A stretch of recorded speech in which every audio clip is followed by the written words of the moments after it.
And if we're able to do that, then we can live. But if we feel that our opinion is my way or the highway, you know, I'm going to force this down your throat, you like it or not, then we will perpetually be at each other's throats. So there has to be a point at which we have to respect people's right to differ, as the earlier generations did respect other opinions. And the discussion about the literal interpretation of the legal texts, or the, you know, we could say the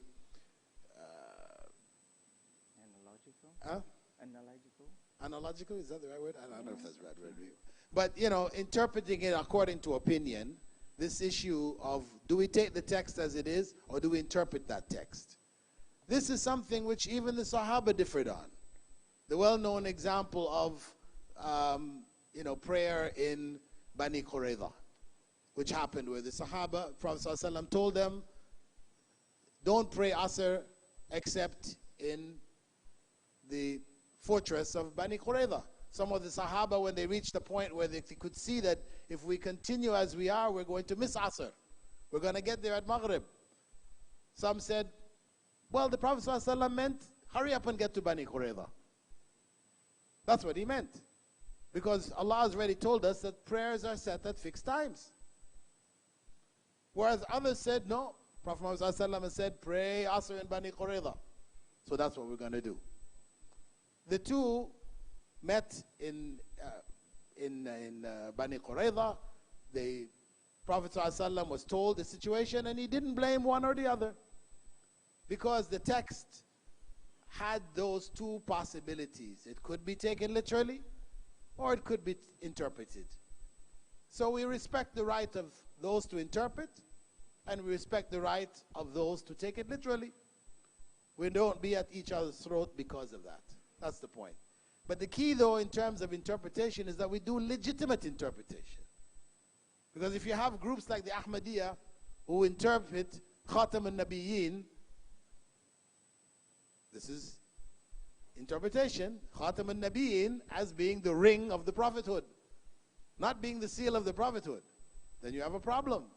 So even when we take the interpretations, we have to have some kind of guidelines which keep it on track.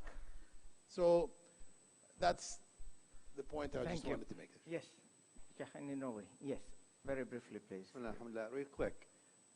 No, I don't know if I understood you correctly, but I believe that Al-Quran Al-Kareem is fundamentally a non-violent book. In other words, I believe Islam is fundamentally a non-violent faith. In fact, I have a book that's coming out called Islam, Non-Violence, a Fundamental Islamic Principle. Now, when you said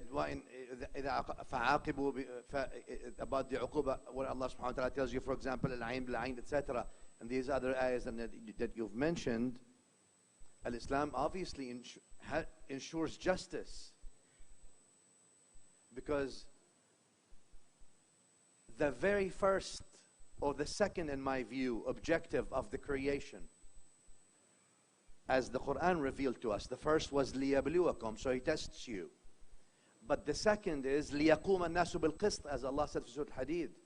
The reason He created you and sent you the books, الرسل وأنزلنا على الكتاب والميزان, and sent you the books, لِيَقُومَ, the reason so that people, الناس, not just the believers, that all people establish justice unto themselves and with their surrounding as best they can.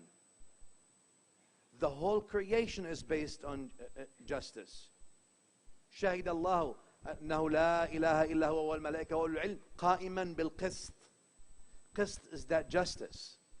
All right. So Al-Quran Al-Kareem, while ensured justice as a standard between the creation, and hence people will be judged according to justice and iman, obviously, for those who are mukallafin, those who are accountable.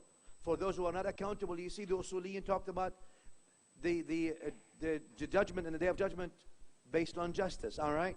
But the Quran did not stop at justice. Inna Allah ya'muru bil adli wal. There you go. He orders you to attain justice and ensure it. But the Quran does not stop here. He tells you al-ihsan. Ihsan now comes with meaning of forgiving and giving or letting go or so. But as justice is your absolute right.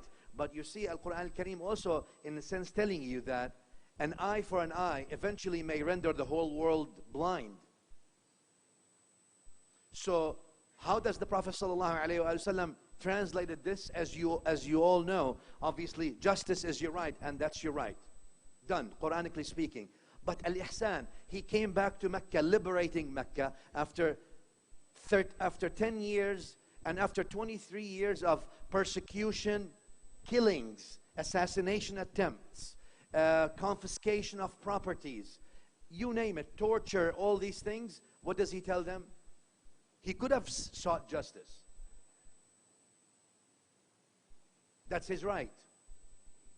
What is the prophetic manifestation of the Quran? Because the Prophet ﷺ does not bring a new deen. The Sunnah is simply an explanation of the book. How do we understand the book? اذهبوا فأنتم الطلقاء. Go, you are pardoned. Justice is key and must be ensured so people can live. Islam tells you, go beyond the call of justice. That's what I meant. Allah knows. Thank you. Yes, Dr. Christopher.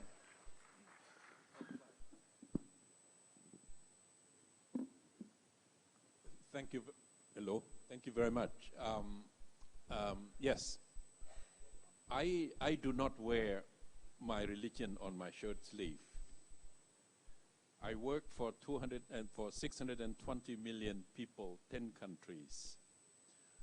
So I have to be very, very careful and very conscious of the fact that I work for a landscape that is full of multiplicity, multiculturalism. But also keeping in my mind that I will be judged, as I said earlier, that you must be different from others because you are Muslim. So, yes, many things I have kept to myself. Certainly I don't quote the Quran in the meetings of the summit, ASEAN summit. But the spirit is always there. Yeah, so I have to keep a lot of things to myself and just convey the message through deeds. Peace, understanding, sharing, forgiveness, cooperation, trying to find some consensus to go forward among the differences that you have.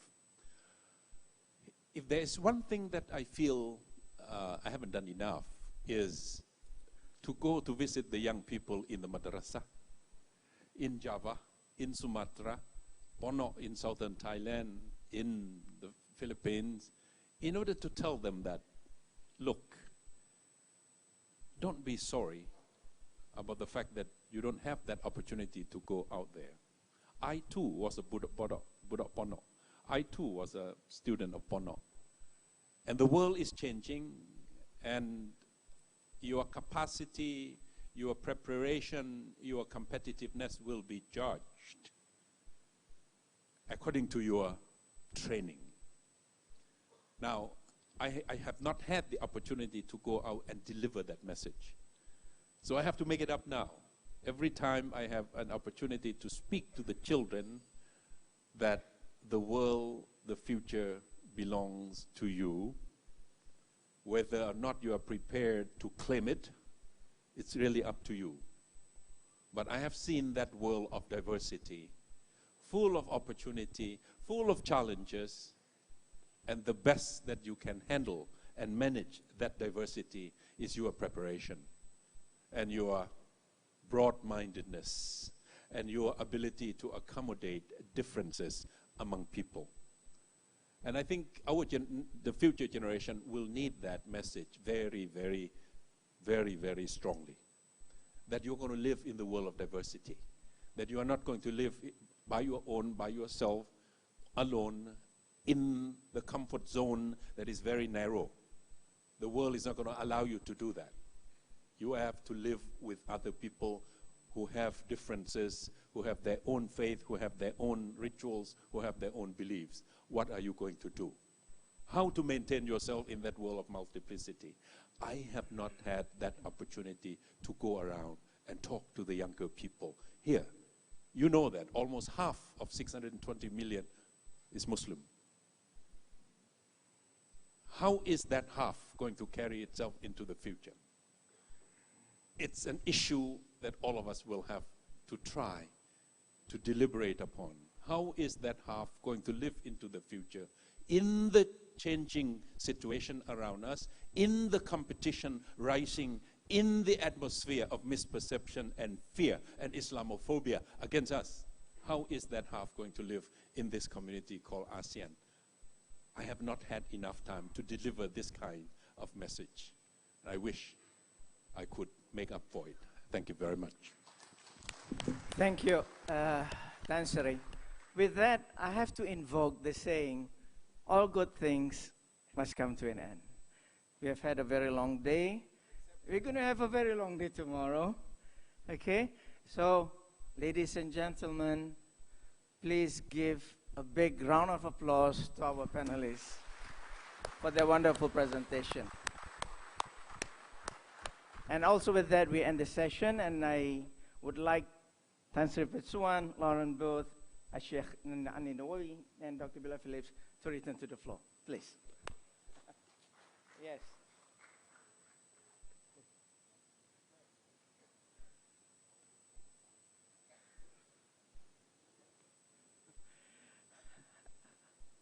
Ladies and gentlemen, please bear with me. We have a final agenda for tonight. You know, what the heck, as they say, you know, we go for the whole 9 yards. There is a signing of the MOU ceremony between the University of Sultan Azlan Shah and 5 other institutions. So with that, we just give them a couple of minutes to set up the stage. Yeah, and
okay, ladies and gentlemen, the first.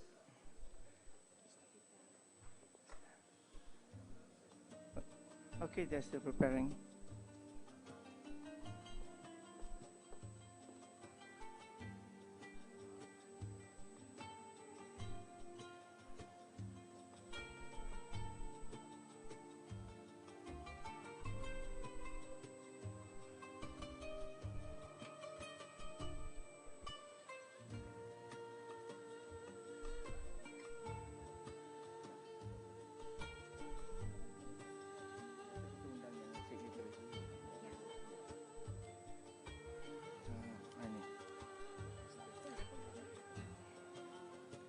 Okay, ladies and gentlemen, the first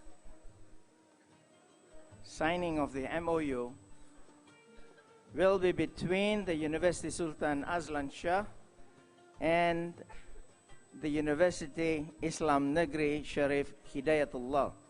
With that, I call upon Yang Berbahagia Tan Sri Professor Dr. Nordin bin Kardi and Yang Berbahagia Professor Dr. Wan Sabri to the stage. Yes. And I also call upon from UIN Sharif Hidayatullah, Professor Dr. Dede Rosiada, Rector of the University, and Professor Dr. Muradi as the Vice Rector for Cooperation Affairs. I would also like to call upon Yang Berhormat Dato Sri Diraja Dr. Zamri bin Abdul Qadir, the Menteri of Perak, as a witness.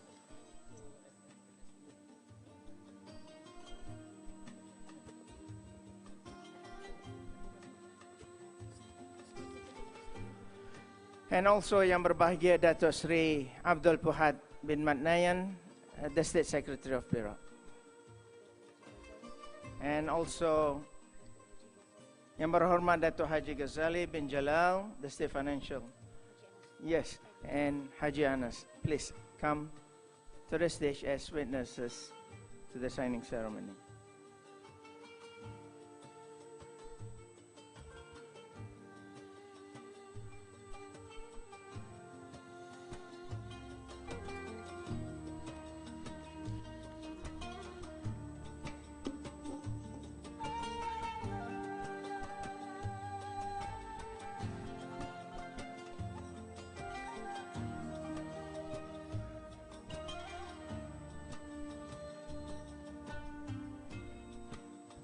Once again, this is a signing of the MOU between the University Sultan Azlan Shah of Perak and the University Islam Negeri Sharif Hidayatullah of Indonesia.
Okay.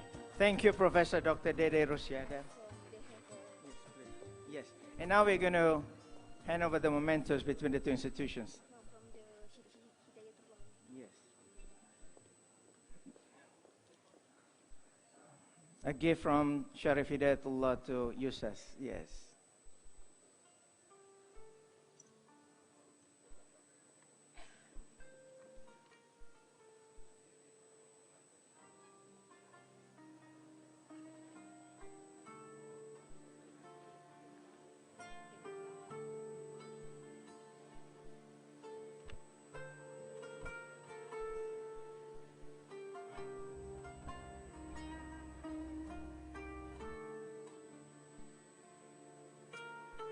Thank you, Professor Dede Rosiada and Professor Dr. Muradi.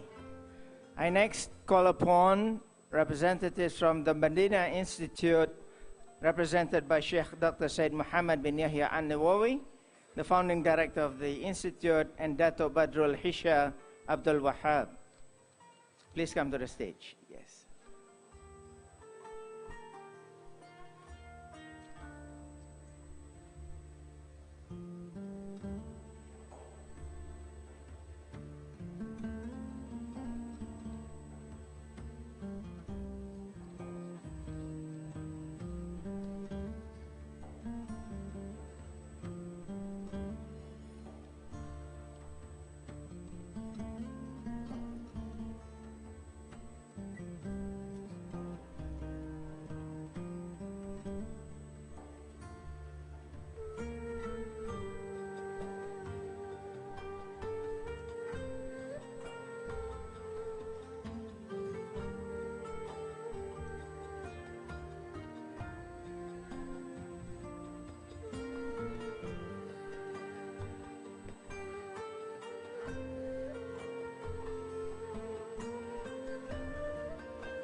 Thank you, Sheikh Niwawi and Dato Badrul Hisha Abdul Wahab. Next will be the signing ceremony between the University Sultan Azlan Shah and the State Islamic University of Wali Songo, Semarang, Indonesia. I would like Professor Dr. Muhibin, Director of the OIN Wali Songo, and Dr.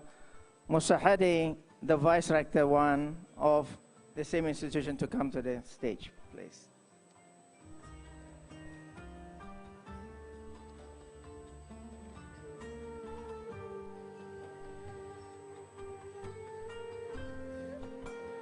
The rest, please bear with us for a while.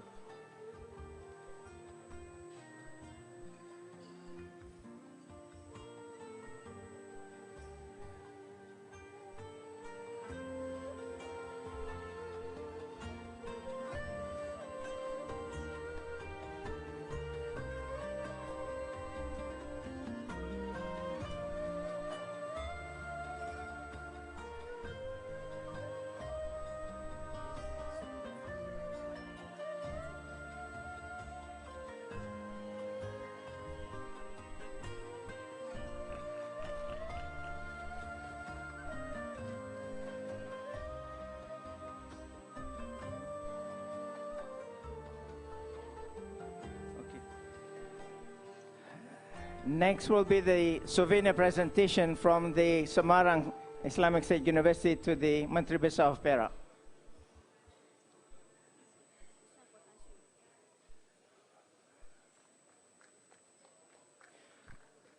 Followed by a souvenir presentation from the same university to Tan Sri Professor Dr. Nordin Kardi. Yes.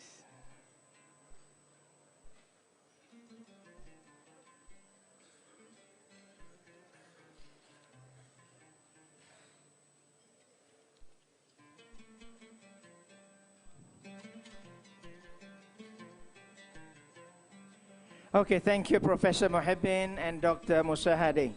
The next signing ceremony will be between University Sultan Azlan Shah and the Outward Bound School. I call upon Dato Sri Talat bin Haji Hussein, the Vice President of the Outward Bound Trust of Malaysia, and Laksamana Pertama Dato Ismail bin Abdullah, the Executive Officer of the Outward Bound Trust Malaysia, to come to this stage, please.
Thank you, Dr. Sri Talat and Laksmana Pertama Dato Ismail.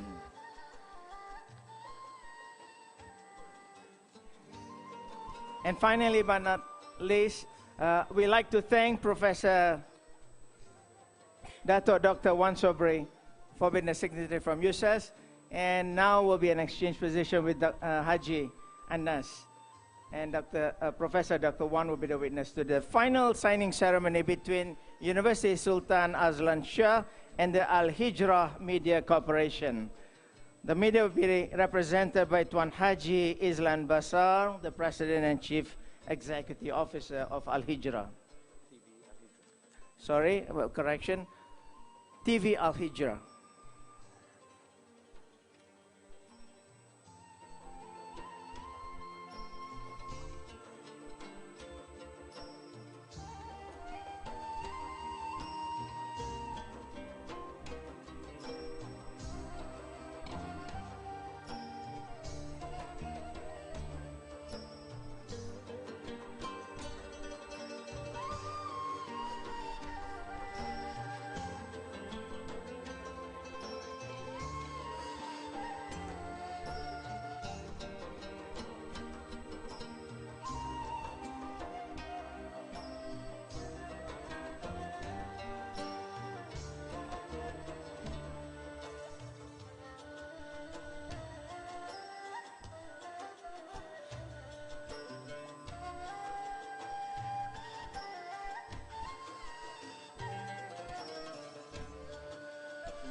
Okay, thank you, Tuan Haji Islan Basar. Now, to close off the signing ceremony session, I now call upon Yang Berbahagia Tan Sri Professor Dr. Nordin Kardi to present a gift from the University Sultan Azlan Shah to Yang Amat Berhormat Datuk Sri Diraja Dr. Zamri Abdul Qadir.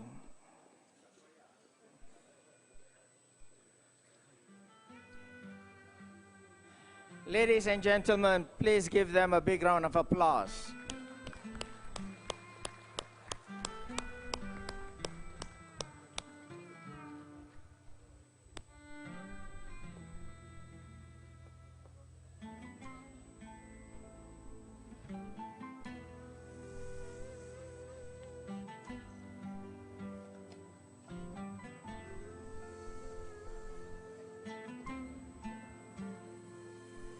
Yes, thank you.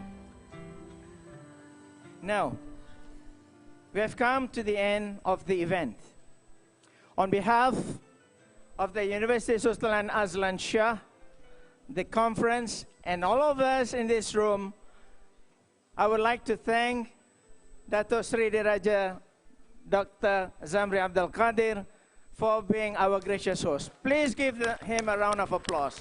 Thank you, Datuk Sri. Thank you.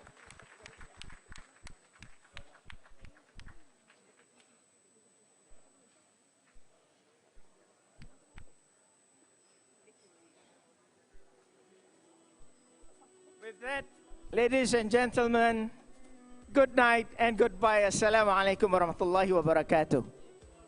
See you tomorrow, don't forget, at Casuarina Meru for the conference.